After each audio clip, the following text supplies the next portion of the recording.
Hola, ¿qué tal amigos? Buenas noches. Bienvenidos a su programa Velar por Ti en Noticias MQS. Nos encontramos hoy, noche de martes, noche de Velar por Ti, como ya lo saben. Y bueno, el día de hoy me encuentro con mi querida maestra Rocío Fragoso, directora de Velar por Ti.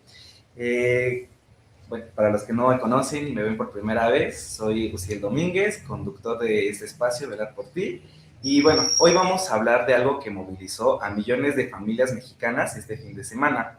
La propuesta de adelantar el cierre del ciclo escolar 2025-2026 al 5 de junio. En plena Copa Mundial, una decisión que en 48 horas fue anunciada, defendida, cuestionada y revertida. Muchas gracias, Gael, por la invitación. Muy buenas noches a todas y a todos. Qué bueno que nos siguen viendo aquí en Velar por Ti, solo en donde te enteras primero. Y justamente decidimos primero también decirles muchísimas felicidades a todos nuestros colegas que son maestras y maestros. Esta es la semana del Día del Maestro. Sí, a todas y a todos, no se les olvide, les esperamos con sus regalos, transferencias bancarias, lo que gusten, de verdad, lo que gusten. No nos ofendemos, ¿sí? Aceptamos transferencias desde 1,000 o cualquier cosa que digan, mi maestra favorita, ¿vale? Bueno, después de esta felicitación, sí, a la cual también agradecemos muchísimo que nos abran los espacios en sus hogares. Y fíjate que más allá de este vaivén institucional, en donde, bueno, fue todo, nuevamente, educación, el tema de educación, como que fuimos esa coraza institucional. Pero, pues bueno, va un poquito más allá, como si pensamos en una línea del tiempo. Todo empezó el 7 de mayo, el secretario de Educación, como saben, Mario Delgado, publicó en sus redes sociales que el ciclo escolar terminaba el 5 de junio, así nada más terminaba. Y también en su mensaje agradeció a las maestras, a los directores y supervisores que estaban apoyando esa iniciativa. Digo, ¿cuándo? No recuerdo, pero bueno, así se anunció. Y bueno, un día después, la presidenta Claudia Sheinbaum dijo, no fue una propuesta, pero aseguró que efectivamente se iba a terminar y que íbamos a salir el 5 de junio. Ya está decidido. Y bueno, después llegó 9 de mayo.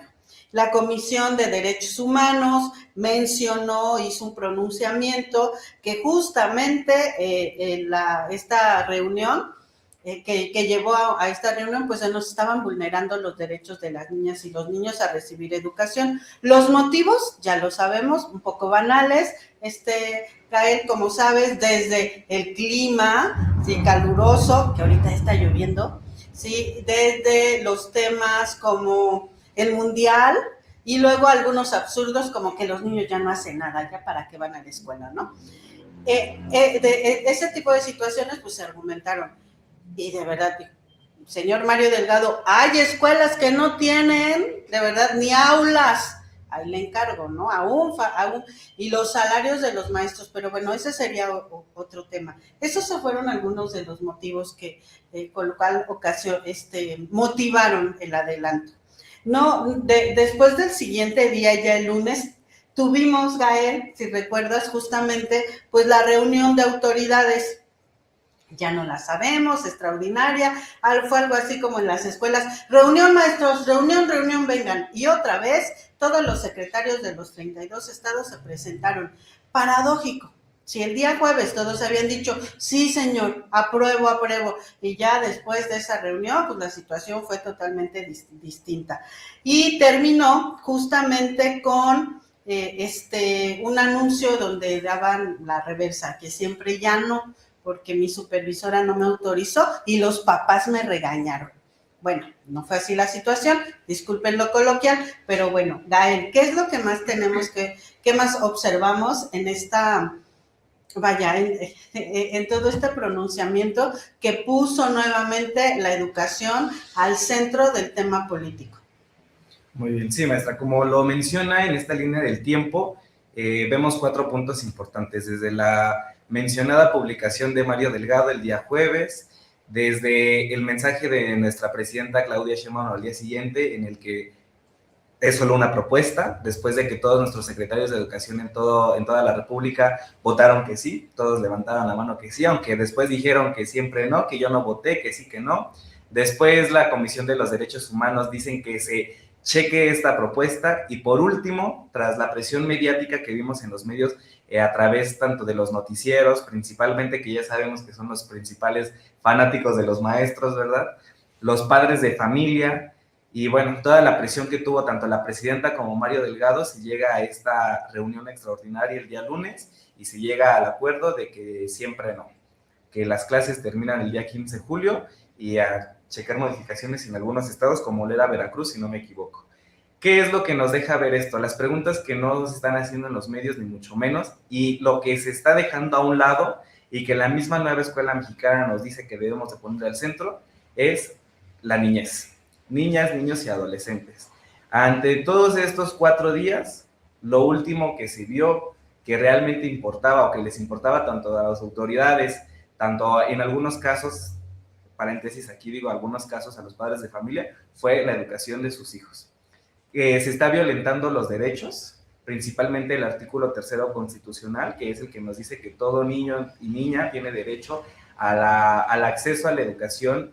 Es lo que principalmente se está vulnerando. En ningún momento se vio esto, en ningún momento se vio la importancia, se vio y dejó notar lo que nos decía nuestro secretario de Educación, Mario Delgado, es que nuestras aulas no están en condiciones para soportar los cambios climáticos que actualmente atravesamos en todas las partes del país. Y como lo mencionaba él mismo, no es lo mismo la educación en el centro del país como lo es en la zona norte, donde tenemos calores extremos de 40 hasta 50 grados de temperatura. No es lo mismo las clases en lo que es San Luis Potosí, que tenemos calor más humedad. No es lo mismo en el sur, en el que igual atravesamos condiciones climáticas muy fuertes. Y pues bueno, todo esto nos deja ver algo que ya sabíamos, que todos los maestros sabemos, que nuestras aulas no están lo suficientemente equipadas para soportar este tipo de condiciones. ¿Cuál es el pretexto? La Copa Mundial. La Copa Mundial, la reciente ola de calor que se está viviendo, cosas que anteriormente, todos los años, o sea, esto no es de ahora. El calor no surge ahorita en mayo, no surge a partir de que Mario Delgado dice se cancelan por la ola de calor. Ha habido otras olas en años anteriores en las mismas condiciones en las que los maestros han tenido que salir todos los días a trabajar con lo que tienen, pues sí, a dar clases, a hacer lo que puedan.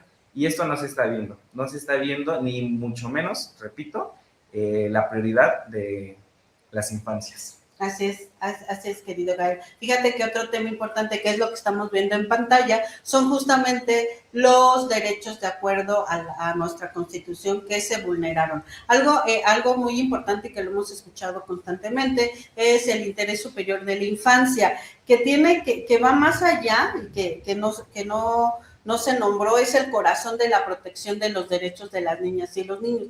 Pero habrá que mencionar algo también importante. Lamentablemente, México es uno de los primeros lugares en violencia sexual contra niñas, niños y adolescentes. Entonces, dejarlos solos en casa implicaba otro riesgo de ponerlos en peligro. Entonces, estas cifras no las estamos inventando, es una garantía que tenemos que considerar porque justamente después de la pandemia, pues bueno, lamentablemente los índices de violencia sexual aumentaron.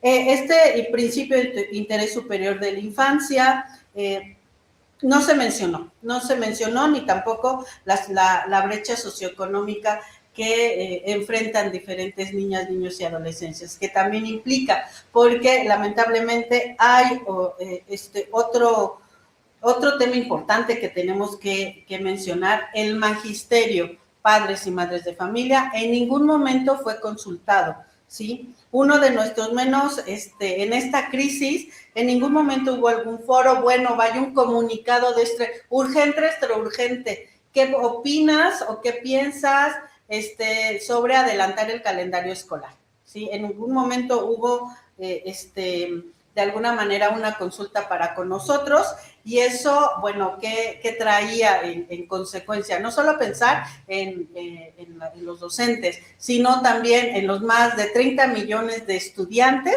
que se iban a quedar se iban a ir a su casa, ya no iban a estar en las escuelas. Eso implicaba 29 días, que esa cifra de por sí ya está por debajo de la OCDE, porque el calendario escolar para este ciclo escolar 2025-2026 iba a quedar de 157 días, que evidentemente pues no son suficientes.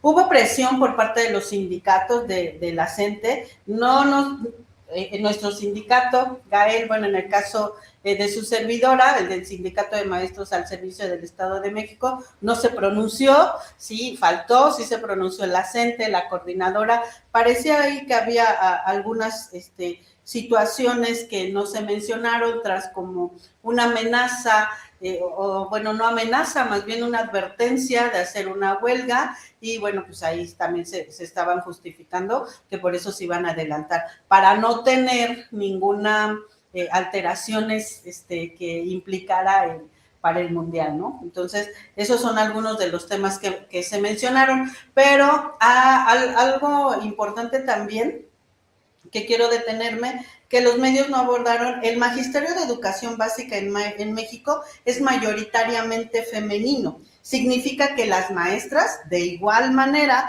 se habrían enfrentado a la misma doble carga de organizar y reorganizar su trabajo pedagógico y al mismo tiempo resolver quién cuidaba de sus hijas y sus hijos. Entonces, estas decisiones afectaban el calendario y, por supuesto, no podía quedarse fuera del debate. Gael, ¿cómo ves esta parte? Estamos viendo ahí un tema importantísimo en pantalla sobre cuáles son los números respecto a México con esa propuesta y el promedio de los días. Sí, así es. Como tal, bueno, ahorita con la propuesta día 5 de junio, el ciclo escolar iba a terminar con 157 días, 28 días menos de lo que establece la OCDE. Estos 186 días no es porque a alguien se le ocurrió decir, hay que tener a los niños estos días en total en la escuela, no. 186 días porque son el total de tiempo que se necesita para que un niño aprenda a leer, para que complete su proceso de lectoescritura. Es el tiempo en el que los niños están bajo el resguardo de una figura segura, en este caso como somos nosotros los maestros, como son las autoridades educativas, y que no están en riesgo en sus hogares justamente en el riesgo que corren en los hogares, como lo mencionaba usted, maestra, para vivir cualquier tipo de violencia, ¿no? Ya sabemos que en el hogar los niños se enfrentan a diferentes situaciones. Estos días nos permiten a nosotros tener bajo nuestro resguardo a los niños. Otra situación que no se está mencionando es que la escuela, como el sistema de encubierto, ¿no? O sea, se le debe dar la fuerza, la seguridad y las herramientas para que puedan cumplir con todo esto. Sí, y justamente lo que aborda sobre la escuela como encubierto es parte de una verdad que salió en el debate, ¿no? Aunque nadie dijo con sus letras, en México la escuela funciona, entre otras cosas, como el principal sistema de cuidados para la infancia. Lo voy a repetir, la escuela funciona como el principal sistema de cuidados. Ojo, la escuela, además de un sistema de cuidados. ¿Qué es un sistema de cuidados? Pues todas estas acciones que se realiza el Estado, no solo de educación, sino todas las instancias, los padres, las familias y las empresas, que eso también lo vamos a abordar, que garanticen no solo a sus trabajadoras, no solo a las ciudadanas y a los ciudadanos, sino que garanticen espacios seguros, así como lo es la escuela, que garanticen espacios seguros para sus niñas y sus niños. Porque paradójicamente, tras el anuncio de vamos a adelantar el cierre del ciclo escolar, la pregunta inmediata de todas y todos las madres y padres de familia fue, ¿y dónde voy a dejar a mis hijos? Sí, ojo, no fue, ya después lo acomodamos, que el rezago, que la educación, y que entonces nos fuimos a ver estadísticas para argumentar nuestra opinión. La realidad, la primera pregunta fue, ¿en dónde dejamos a nuestras hijas y nuestros hijos? Esto dice algo muy importante sobre la realidad de nuestro país, y que lo visibilizó, por primera vez se visibilizó, que fue justamente que la responsabilidad del cuidado y de la educación de las infancias cuando la escuela no está. ¿Quién lo tiene? Nadie. ¿Sí? Seguimos dejando vulnerados a nuestras hijas y a nuestros hijos. Y entonces la pregunta es, ¿quién cuida cuando la escuela cierra? ¿Cuál es la respuesta? Desde Velar por Ti, que ya la conocemos, las mujeres.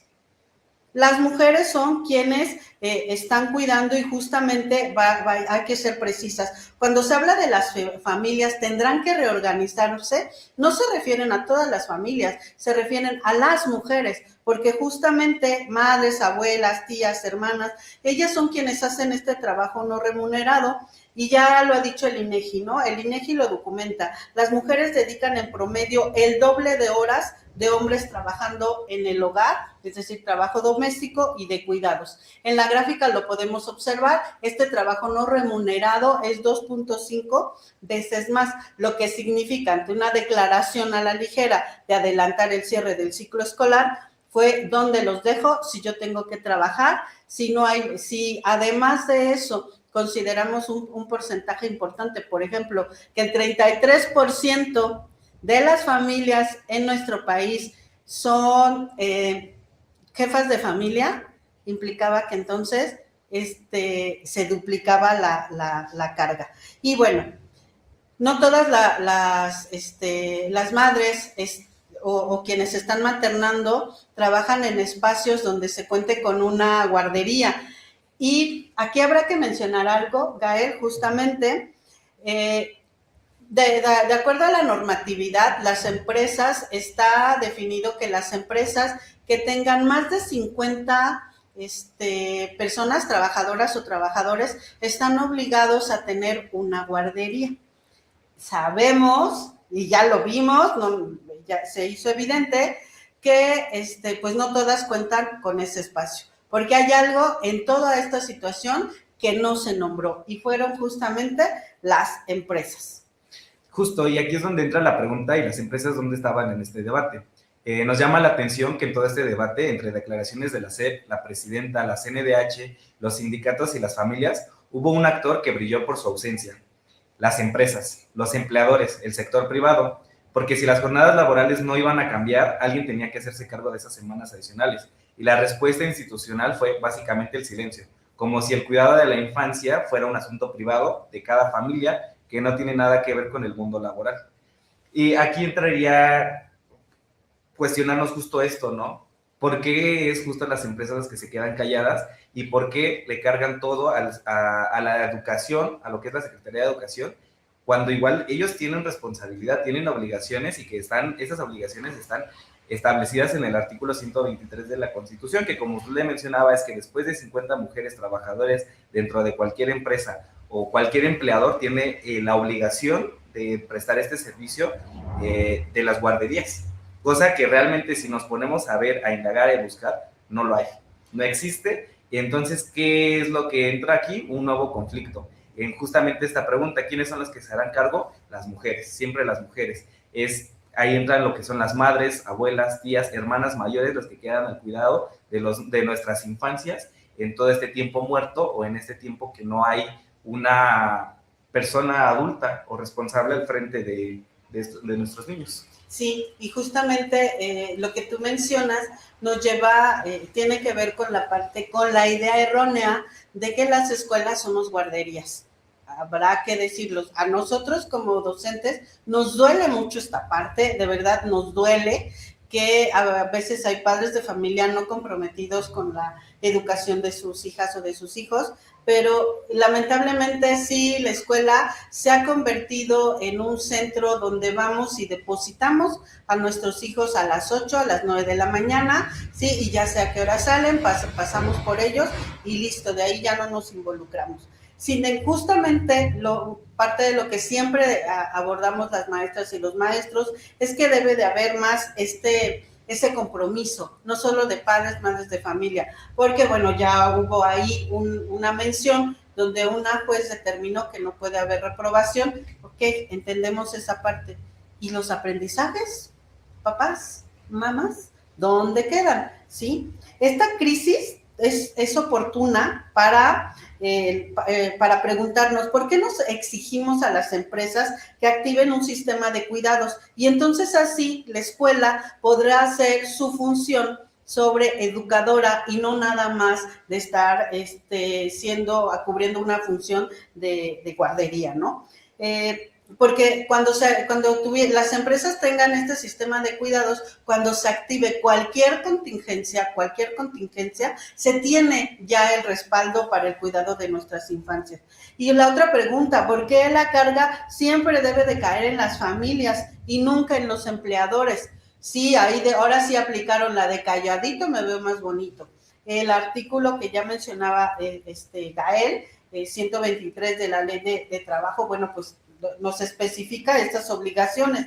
Habrá que exigir esa parte. Creo que ahí hay una área importante, porque para abordar este sistema de cuidados real, la responsabilidad es compartida.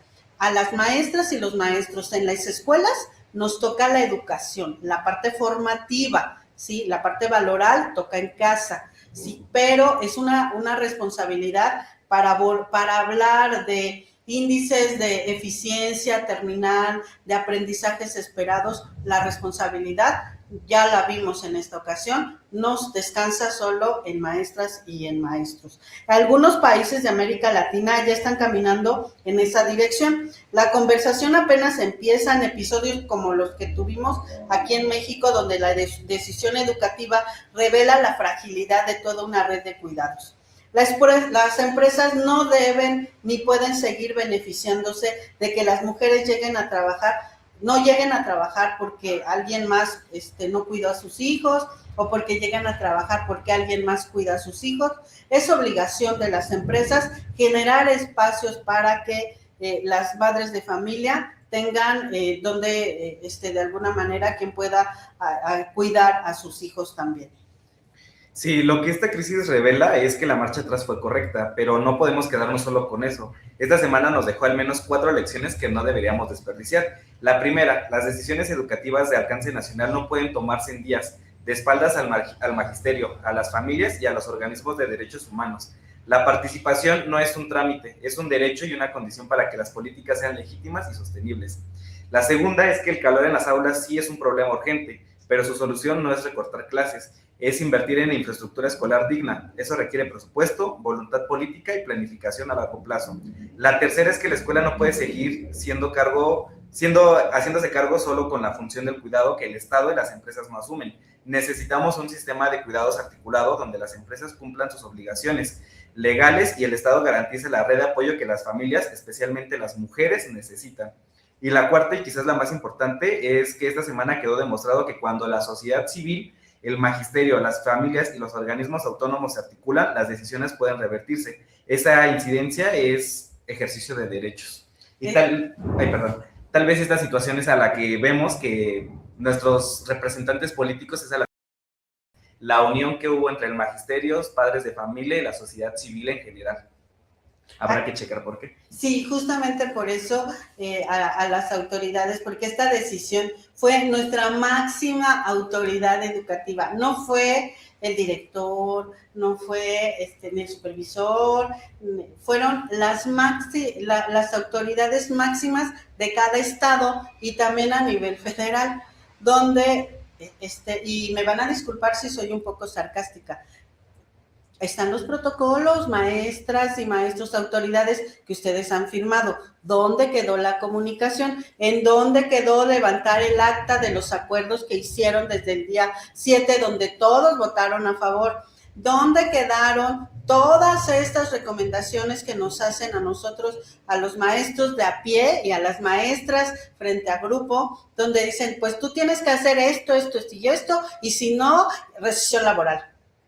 Pues yo aquí preguntaría a nuestras autoridades, si aplicamos las mismas direcciones a la inversa, creo que aquí nos estarían justamente demostrando lo que no se debe de hacer, porque ese es un hecho, no se debe de hacer. Las necesidades en las escuelas de infraestructura, bueno, vaya, no es el programa, pero si me está viendo el director de la escuela de Coyotepec, en el barrio de Santiago, que está ubicada ahí en el puerto, que está cerrada, tiene 4 aulas cerradas desde el temblor del 2017 y que a la fecha no se ha arreglado, yo creo que esa es una de las cosas más urgentes que tenemos que observar. ¿Qué es lo que no se está haciendo en la escuela? ¿Cuáles son los recursos que están haciendo falta? ¿Por qué hay niñas y niños donde todavía están tomando las escuelas, clases fuera de alguna infraestructura?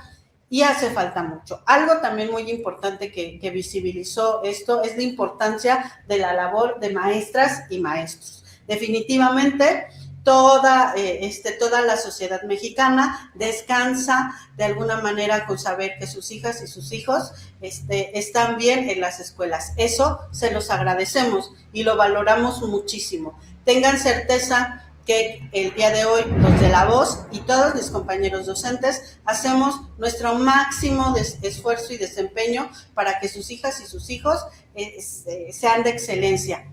Y también, igual, ahora pedimos a madres y padres de familia y a tutores que así como se unieron para que se revirtiera la decisión, se puedan ser solidarios con nosotras y nosotros. Los sueldos de las maestras y los maestros están por debajo de la inflación.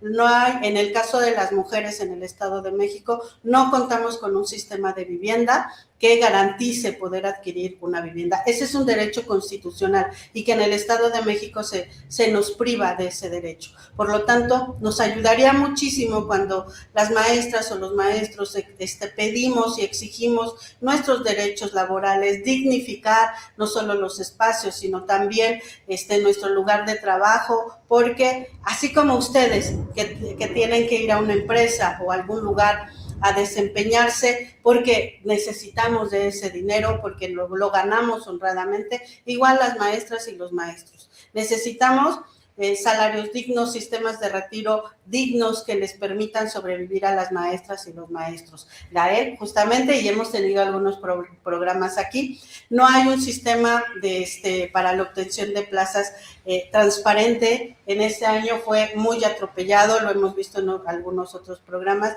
Eso es importante, que se garanticen esos procesos, que haya transparencia y ya que todos los estudiantes que están en escuelas normales y en cualquier escuela pública que estén pensando en ser maestras o maestros tengan la garantía de que lo que están haciendo va a haber un proceso legítimo para poder ingresar al sistema. Y eso es parte del ingreso.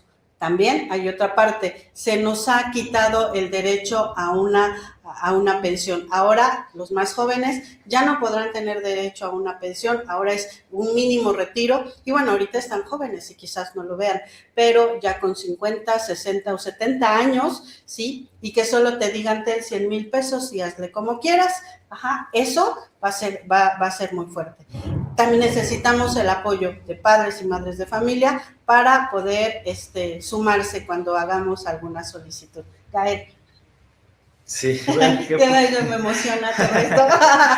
¿Qué más puedo decir si ya todo se ha dicho, verdad? Sí. Pero bueno, así igual justo otra petición, yo creo que como lo comenta, así como tanto los padres y madres de familia se sumaron en las redes sociales para echar abajo esta propuesta de Mario Delgado, yo creo que igual ahora nosotros como maestros, y bueno, hacer la petición a los padres de familia es justo solicitar a los padres que manden a los niños arreglados, aseados, alimentados, con sus horas de sueño completas, ya no entremos en cuestión de materiales, se entiende la parte económica, pero sino sí con una revisión, con una atención y todo lo necesario que necesitan nuestros niños, porque si checamos en aula, la realidad es que exigen más de lo que los papás dan dentro de sus responsabilidades que tienen como padres de familia. Es otra realidad muy cierta que hay que ver y que todos asumamos eso, y solamente, como lo mencionábamos durante el programa, hacer redes compartidas entre nosotros como maestros, entre padres de familia, el Estado y las empresas, que pues se vale soñar. Sí, y lo seguiremos nombrando aquí. Y bueno, qué tema tan importante mencionaste, Gael, parte de este sistema de cuidados. De verdad, luego los mandan enfermos, ojo, yo luego les digo a mis estudiantes, la escuela no te prepara, no hay asignaturas que digan técnica de limpiar moquitos, cómo quitar los piojos, así, tal cual, ¿no? ¿Qué hacer si un niño se hace pipí o popó? ¿Qué hacer si un niño llega con hambre? ¿Sí? ¿Cómo metodología de cómo establecer el duelo de un niño o de una niña si fue abusado o golpeado en su casa? Eso no lo establece, lo vamos aprendiendo en el sistema. Esa parte, padre y madre de familia, te toca. Hagamos esta parte, finalmente decidimos ser padres, ser madres, y pues es esa decisión tuya, pues a nosotros nos da trabajo. Entonces vamos a hacerlo de la mejor manera. Y Gael, como siempre, un gusto estar contigo. Muchas gracias por la invitación. Al contrario, maestra, el gusto es mío y pues, ¿qué les digo? Cerramos este programa y bueno, para cerrar, el ciclo termina, hay que mencionarlo para los que aún tengan duda, el ciclo termina el 15 de julio, ya tal cual se dijo por nuestro secretario de Educación, Mario Delgado. El ciclo se termina el 15 y pues nada, seguir trabajando, tanto padres, nosotros y los alumnos. Ok, pues bueno, muchísimas gracias y nos vemos. Hasta la próxima. Noticias MQS, donde te enteras primero.